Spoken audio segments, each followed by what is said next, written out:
President Biden touched down in Jeddah, Saudi Arabia Friday after a stop in the West Bank.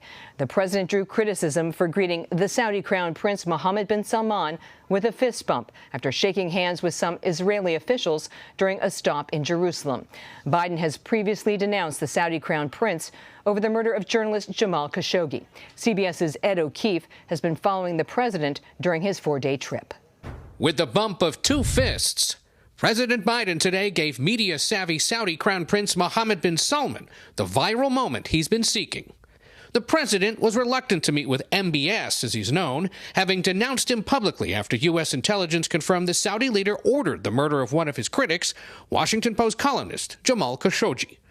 Mr. Biden said he raised the killing at the start of his meetings with MBS, where the fist-bumping continued with other top U.S. officials. I was straightforward and direct in discussing it. For an American president to be silent on an issue of human rights, is this inconsistent with who we are and who I am? The president was asked how MBS responded. He basically said that he was not personally responsible for it. I indicated I thought he was.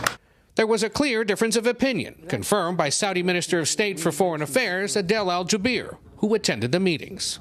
The Crown Prince himself, though, did not take blame for the murder. The charges that the Crown Prince knew about it, or much less ordered it, are ridiculous. Khashoggi's fiancée tweeted a photoshopped image of what he might have thought of the meeting, writing, "The blood of MBS's next victim is on your hands." I'm sorry she feels that way. Democrat Adam Schiff called the fist bump a reminder of the grip oil-rich autocrats have on U.S. foreign policy in the Middle East. The president is expected to leave Saudi Arabia without explicit assurances the Saudis will boost oil production to ease gas prices, but OPEC leaders will discuss it next month. I suspect you won't see that for another couple weeks. Al-Jubeir said the problem for the U.S. isn't global oil supply, but its lack of refining capacity. Even if you bring more oil to the market, if it cannot be refined into gasoline, it will not lead to a drop of prices at the pump. Ed O'Keefe joins us now with more. Ed, the Saudi energy minister said boosting oil production will not help gas prices here in the U.S. due to their low refinery capacity. If that's indeed the case, what did the president's trip accomplish? Well, beyond gas prices, or trying to bring them down at least, and they have been coming down for the last 2 weeks or so, the president unveiled a series of agreements that are mostly focused on military, regional, technological issues. There's a small island, for example, in the Red Sea where the U.S. military has been for several decades. They're going to get out of there. That island's going to be developed. Overnight, the Saudis announced that flights from Israel can now come and go with no issue. A big development in this region, as air travel is one way that commerce is certainly conducted, but also will allow Muslims to go to and from Israel and Saudi Arabia to visit the holy sites. There are going to be some other announcements regarding technology and healthcare, 5G. You know, these are things that don't necessarily make headlines or affect Americans back home as much as concerns about human rights and the gas prices do. But it's part of the president's broader concern and focus on ensuring that the United States continues to have and exert influence in this region, lest the vacuum be filled by China or Russia, both of whom are operating in this region in unique ways. China pouring billions into infrastructure projects.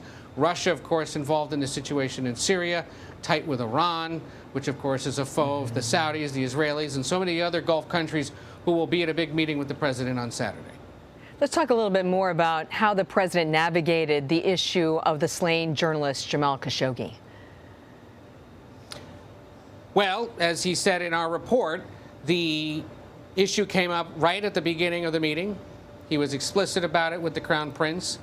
The Crown Prince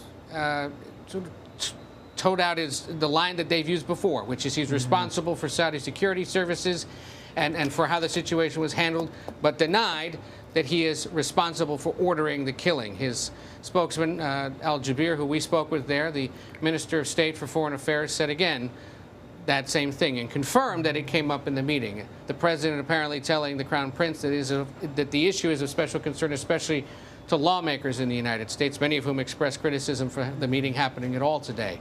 So the president, in essence, made good on something he'd been saying in recent days and for several months, which is that human rights is a top concern, that he's made his position on it clear. He never expressly said in advance whether he would bring up the Khashoggi case. But we heard, for example, from his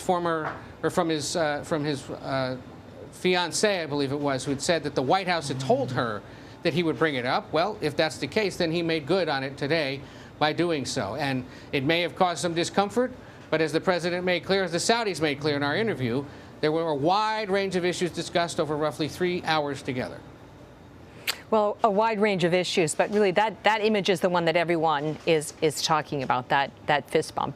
What does it communicate about the relationship between the two men, and is that the intended message that the White House was hoping to send?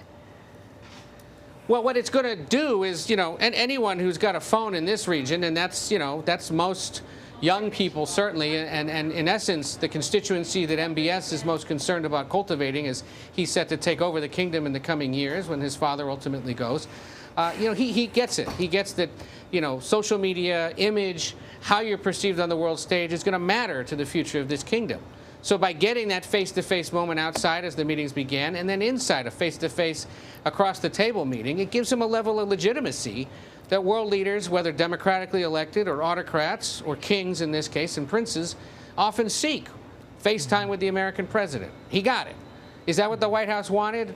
No, not necessarily. But the president operates in a real political environment and understands that you can't ignore the Saudis, both because of oil production, because of where it sits geographically, because they have mutual concern and fear over the possibility of a nuclear Iran, and because, ultimately you need to have the Saudi kingdom on your side if you're trying to conduct other affairs in this part of the world. And if the Saudis and the Israelis, for example, in the coming years normalize relations, that takes down the temperature significantly in this region.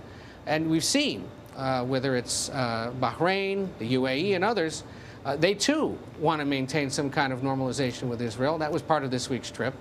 And so ultimately the White House will say, look, this was about a lot of bigger issues, not necessarily ones that play out at home, but certainly are key here as the president tries to reestablish diplomatic relations, stronger diplomatic relations with the rest of the world that he believes were unjustly undone during the Trump years. And in addition to the Gulf Coast meetings he'll have tomorrow, there were other meetings he held in Israel with Arab and Indian leaders. All of it, again, designed to boost global diplomacy, even if he knows he's going to take some hits back home for not coming back with an assurance of a boost in oil production, or perhaps, in the eyes of critics, not doing enough to criticize the regime to its face for the murder of Khashoggi. Ed O'Keefe, thanks for the great editorial and reporting. We appreciate it.